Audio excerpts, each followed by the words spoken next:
बिस्मिल्लाहिर्रहमानिर्रहीम। ज़कात का मुस्तहिक कौन शख्स है? हम ऐसे शख्स तक अपनी ज़कात को पहुँचाएँ कि हमारी ज़कात ज़ाया ना हो।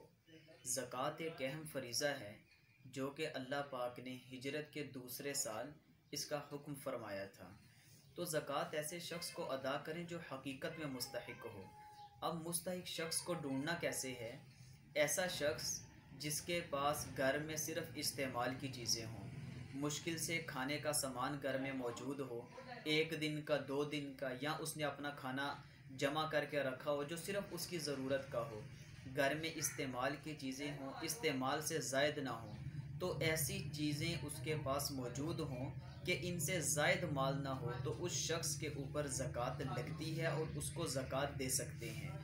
अगर किसी शख्स के पास ज़रूरत का सामान मौजूद है और ज़रूरत से ज़ायद इतना माल मौजूद है जो 50,000 तक बनता है या 48,000 का बनता है, तो ऐसे शख्स पर ज़कात नहीं लगती, उसको ज़कात ना दी जाए।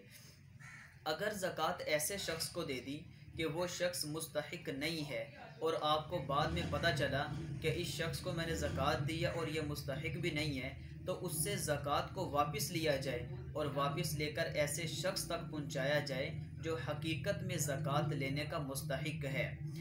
एक ऐसा शख्स जिसके पास घर के अंदर 7.5 तोले सोना मौजूद हो, 52.5 तोले चांदी मौजूद हो, तो ऐसे शख्स के ऊपर ज़कात वाजिब होती है। अगर घर में सिर्फ 5 तोले सोना है, ना चांदी मौजूद है, ना नकदी पैसे मौजूद हैं, तो ऐसे शख्स पर ज़कात नहीं बनती। अगर घर में सिर्फ चांदी मौजूद है और वो 52.5 तोले चांदी नहीं है, बल्कि 48 तोले है, 40 तोले है, 30 तोले है, तो ऐसे शख्स के ऊपर ज़कात नहीं बनती। अगर घर में 2 तोले सोना हो या 5 तोले चांदी हो, तो दोनों की कीमत लगाई जाएगी। अगर वो कीमत 52.5 तोले चांदी के बराबर पहुंचती है, जो इस वक्त तकरीबन 48 या 50 हज़ार की है, तो ऐसे शख्स के ऊपर ज़कात तो ऐसे शख्स को ज़कात देना वाजिब है कि वो ज़कात को अदा करे कि निसाब के बराबर उसके पास माल मौजूद है।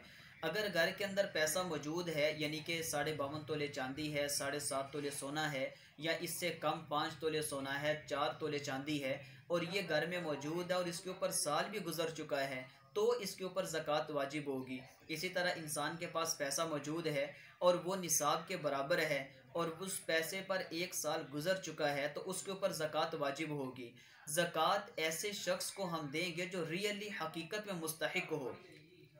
और ज़कात अदा करने के लिए 3 शर्तें हैं।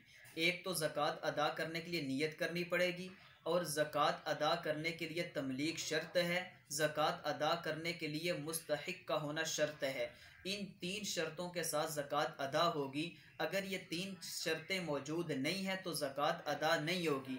जैसे आजकल लोग हॉस्पिटल्स में ज़कात जमा करवा देते हैं, जैसे मुख्तलिफ हॉस्पिटल्स हैं और उन्होंने बैनर लगाए हुए हैं कि हमें ज़कात भी दें, सदका भी दें, फितराना भी दें, तो ज़कात ऐसी जगह पर अदा नहीं होगी कि वहाँ पर ना तमलीक हो रही है, वहाँ पर उनके डॉक्टर्स को तनख्वाह भी दी जाती है, हॉस्पिटल्स की बिल्डिंग भी बनती हैं और हॉस्पिटल में काम करने वालों को भी ज़कात दी जाती है, तनख्वाह दी जाती है, तो इस सूरत में ज़कात अदा नहीं होगी। अगर कोई शख्स ऐसा करता है तो उसको ज़कात वापस लेनी चाहिए। अगर वापस नहीं मिलती तो दोबारा से ज़कात अदा करनी पड़ेगी।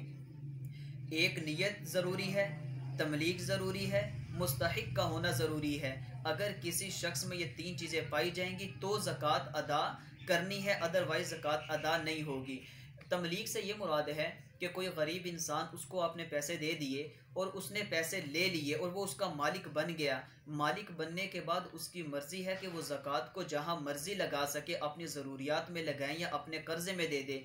अगर आप किसी की तमलीक नहीं करवाते और हॉस्पिटल्स में जमा करवा देते हैं, तो इस सूरत में आपकी ज़कात अदा नहीं होगी। आपने किसी का कर्जा देना है और आप उसे कहते हैं कि मेरी इतनी ज़कात बनती है, तो आपको मैं इतना कर्जा मुआफ़ कर देता हूँ, इस सूरत में ज़कात अदा नहीं होगी। मकरूज़ को ज़कात देकर, यानी 30 बनती है, 40,000 बनती है, उसको देकर उसका मालिक बनाया जाए और वो अपनी मर्ज़ी से आपको वापस कर दे, तो इस सूरत में कर्ज अदा हो जाएगा। अल्लाह पाक इसके ऊपर हमें अमल करने की तौफीक अता फरमाए।